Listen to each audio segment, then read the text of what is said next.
आणि मुंबई महानगरपालिकेच्या महासभेला सुरुवात झाली। वेगवेगळ्या विकास कामांना गती देण्याचा प्रयत्न। मुंबईमधल्या वाढत्या प्रदूषणावर तोडगा निघणार का याकडे लक्ष। मुंबईमधील बांधकामांच्या वेळेत बदलाच्या ठरावाची आज सभागृहामध्ये मांडणी केली जाते।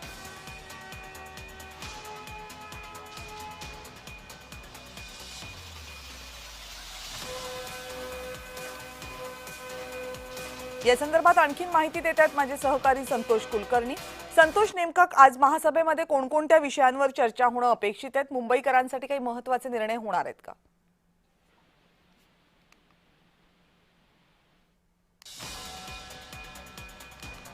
संतोष, माझा आवाज येतोय आपल्यापर्यंत?